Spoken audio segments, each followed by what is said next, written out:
En México no necesitamos terapia, necesitamos un mariachi. ¿Te rompieron el corazón? Pues ya sabes, a cantar. ¿Te quedaste sin trabajo? No pasa nada, tú continúa diciendo.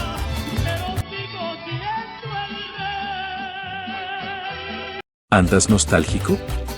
Saca el tequila y corea.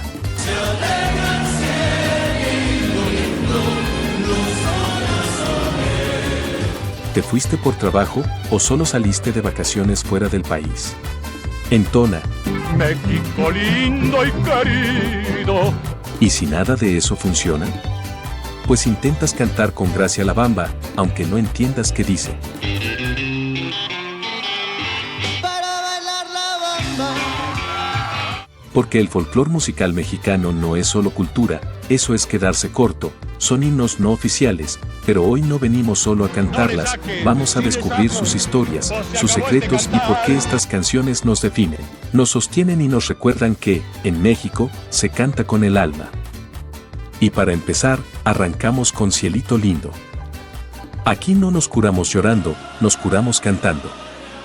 Y si hay una canción que encapsula ese sentimiento, esa forma tan mexicana de lidiar con el dolor, la nostalgia y el amor, esa canción no nació en una revolución, ni en un estudio de grabación.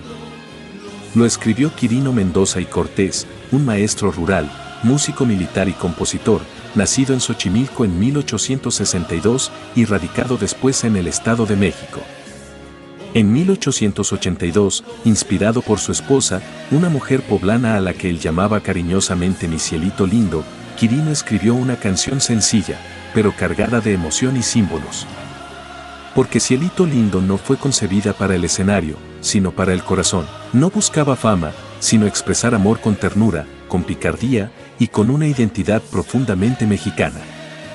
¿Por qué dice Sierra Morena? Uno de los grandes malentendidos que rodean esta canción es la frase de la Sierra Morena, una cadena montañosa que efectivamente existe, pero en España. Esto ha hecho que muchos crean que la canción es de origen español. Pero no, Cielito Lindo es absolutamente mexicana. La inclusión de Sierra Morena tiene dos posibles explicaciones. La primera, un rescate cultural. Quirino habría tomado elementos de los romances españoles del siglo XVII, muy populares en la Nueva España, y los habría adaptado a su visión nacionalista. Y por si te dio amnesia y no recuerdas qué eran los romances españoles, no te preocupes, para eso estamos aquí, para explicarte esos pequeños detalles. Podemos decir que eran cuentos cantados, llenos de emoción, fáciles de recordar y compartir. Y la otra explicación, sostiene que Quirino simplemente utilizó imágenes populares que ya estaban en el imaginario colectivo para crear una melodía que sonara universal, pero con alma mexicana, y le salió perfecto. Tomó versos viejos, les puso sombrero de charro, y los convirtió en algo que hoy reconocemos como parte del ADN sonoro de México. Más que una serenata. Canta y no llores, dice la letra. Y esa frase, que parece un simple consejo romántico, se convirtió en una filosofía de vida para generaciones enteras. Durante la Segunda Guerra Mundial, soldados aliados, sí, soldados de países que ni hablaban español, aprendieron a cantar Cielito Lindo para levantar el ánimo en los campamentos. Durante los sismos de 1985 y 2017 en México, miles de personas la entonaron en las calles, entre ruinas, como una forma colectiva de resistir, de no quebrarse. Porque cuando el país tiembla, México no grita, canta. Un himno no oficial. Esta canción no solo ha sido interpretada por íconos como Pedro Infante, Jorge Negrete, Chabela Vargas, Vicente Fernández y Lola Beltrán. También la han llevado al mundo grandes voces internacionales como Plácido Domingo y Luciano Pavarotti, que la incluyeron en sus conciertos con orquesta, dándole un peso casi operístico. Esta melodía forma parte del repertorio de mariachis en todo el mundo, de las marchas migrantes, de los mundiales de fútbol y de toda convivencia mexicana que se respete. Más que nostalgia, identidad. Cielito Lindo representa algo que va más allá del folclore. Es un puente entre generaciones. Es la voz de los abuelos, el canto de los padres, la infancia de muchos. Es la canción que aprendiste sin darte cuenta, la que cantaste sin saber quién la compuso, y que aún así te toca el corazón cada vez que suena.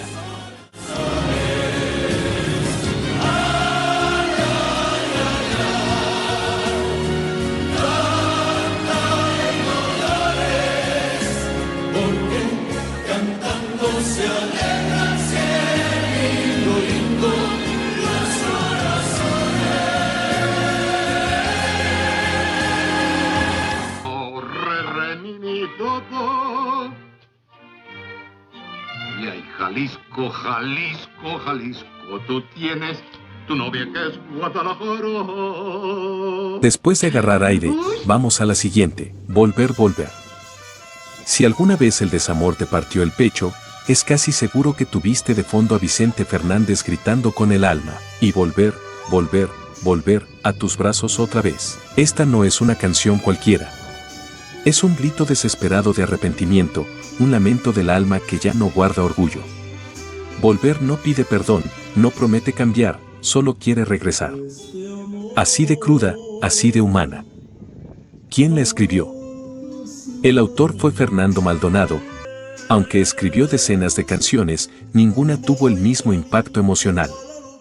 La compuso en 1972 y originalmente no fue pensada como ranchera, sino como un bolero más íntimo. Pero entonces llegó Vicente Fernández. De hecho, él mismo confesó que al principio no le entendía el fondo emocional. Pero algo lo tocó, quizás ese juego obsesivo con el verbo volver, quizás la honestidad brutal del estribillo. El caso es que la grabó en una sola toma, con mariachi, y el resto es historia. ¿Por qué nos pega tanto? La canción se volvió un himno del despecho mexicano. Porque todos, en algún momento, hemos querido volver. A un amor, a una etapa, a una casa, a un abrazo. Y decir volver una vez no es suficiente. Por eso lo repite. Porque el deseo de regresar cuando ya no se puede, duele el doble. Además, está escrita con una sencillez que da directo al corazón, sin rodeos, sin poesía rebuscada, solo verdad y de la que arde. Datos que pocos conocen. Vicente Fernández interpretó esta canción por primera vez en el programa Siempre en Domingo y el público se quedó en silencio. Fue un antes y un después en su carrera. Como ya te mencioné, no es una canción antigua, es de los años 70, lo que la hace relativamente moderna, pero con un espíritu clásico. Es la canción mexicana más cantada en karaokes fuera del país, y no solo por mexicanos, italianos, japoneses y franceses la entonan como si fuera suya. Existen testimonios reales de personas que han usado frases de la canción en cartas escritas desde cárceles, hospitales o en despedidas de guerra. Porque a veces, el único consuelo es prometer que uno va a volver.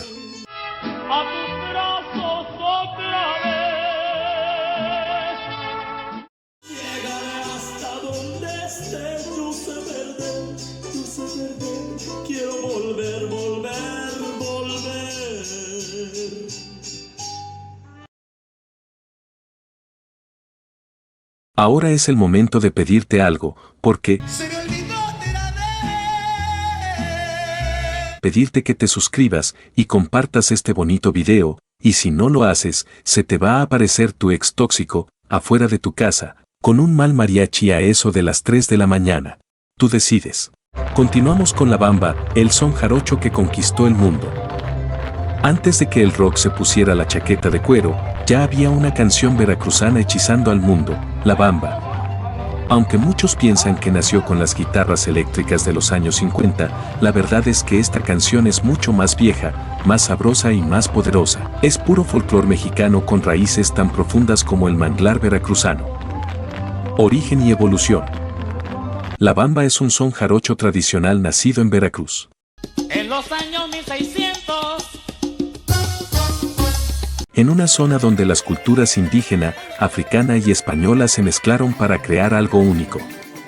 Su estructura es sencilla, pero con alma rebelde, estrofas cortas, versos improvisados y mucho ritmo.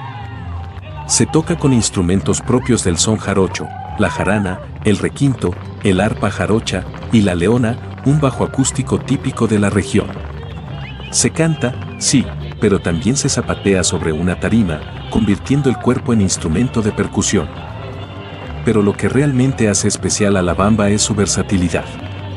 La letra nunca es igual. Se improvisa en cada fandango, en cada boda, en cada fiesta. Lo único que se mantiene es esa frase mágica que todos reconocemos. Para bailar la bamba se necesita una poca de gracia. El ritual del moño, un baile de amor. En los bailes tradicionales veracruzanos, La Bamba no es solo una canción, es un ritual, en el que los danzantes bailan sobre una cinta colocada en el suelo, y mientras zapatean, deben formar con los pies un moño, símbolo de unión y compromiso.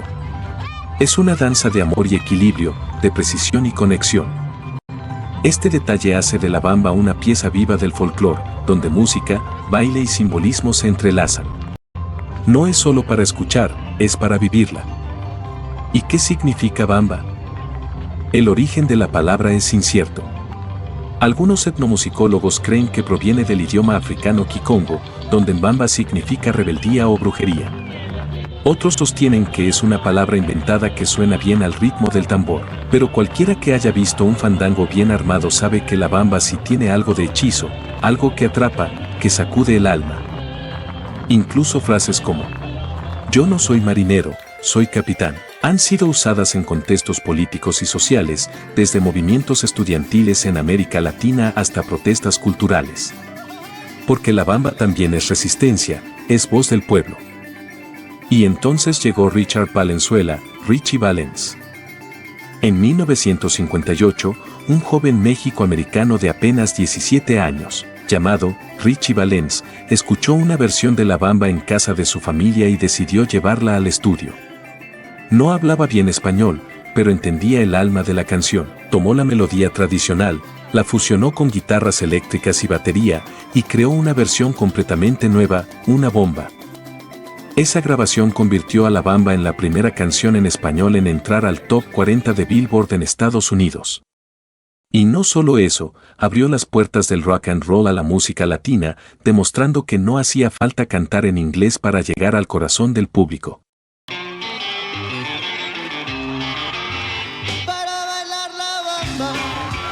Irónicamente, ese mismo año, Valens murió trágicamente en un accidente de avión. Tenía solo 17 años.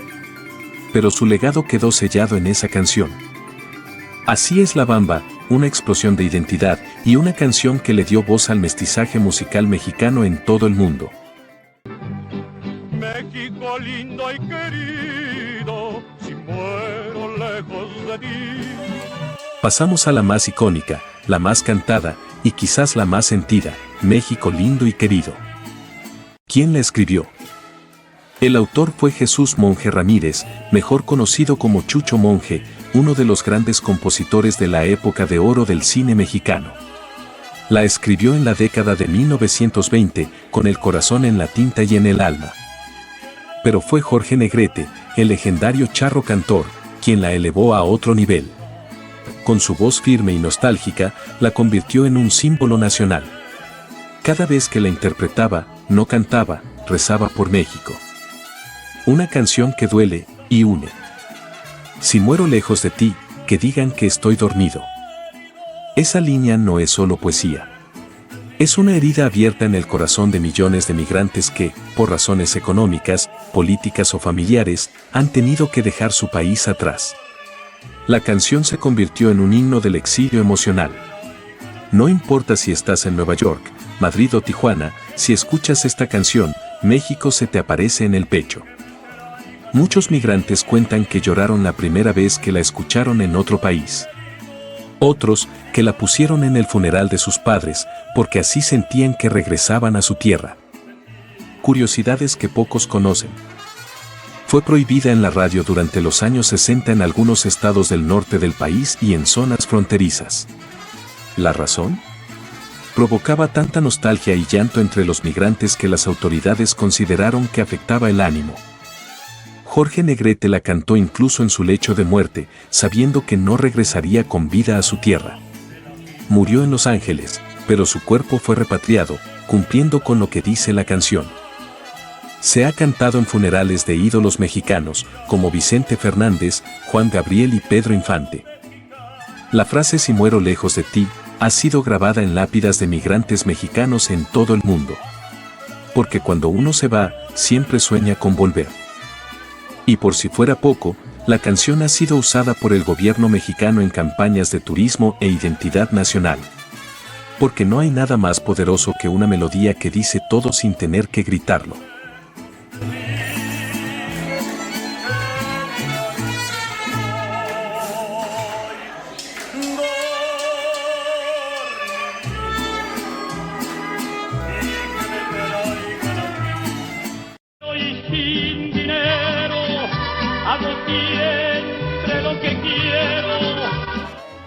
para cerrar con broche de oro, El Rey. La canción que hizo del orgullo una religión.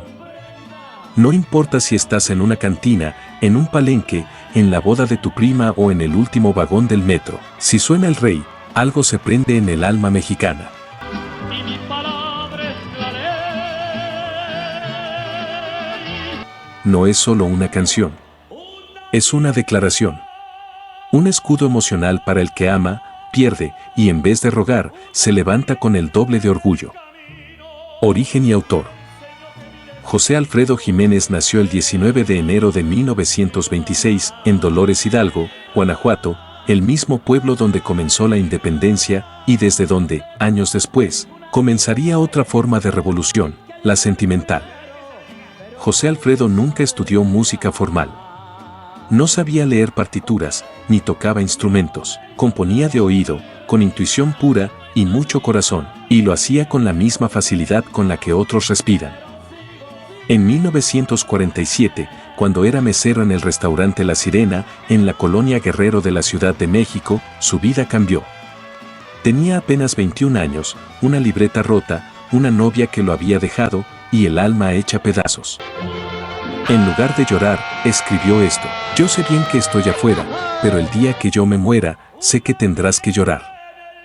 Y así, con tequila, despecho y dignidad, nació un himno, una canción que no ruega. Declara soberanía emocional. El significado. El Rey no es una canción de arrogancia, es una filosofía del fracaso con elegancia, un canto de alguien que lo perdió todo, menos el orgullo. Pero él sigue siendo el rey, porque su valor no depende de lo que tiene, sino de cómo se planta ante la vida.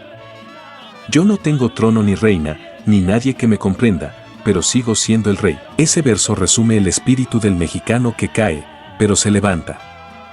Anécdotas que casi nadie cuenta. Vicente Fernández la hizo suya.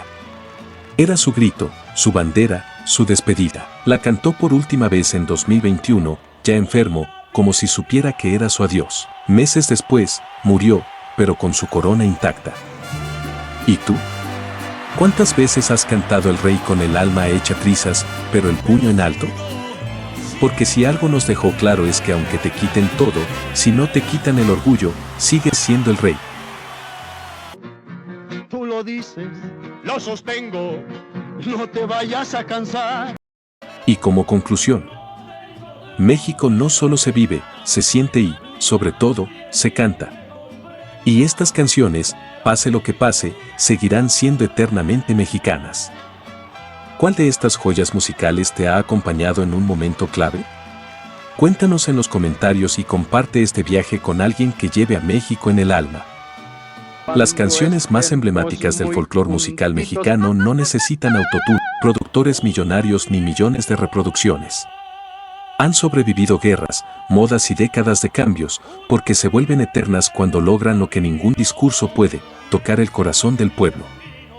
Si quieres una segunda parte con clásicos como La Ley del Monte, La Adelita, Somos Novios, Amor Eterno, Amorcito Corazón, Cucurrucucú Paloma o María Bonita, solo dime y preparo otro video igual de completo.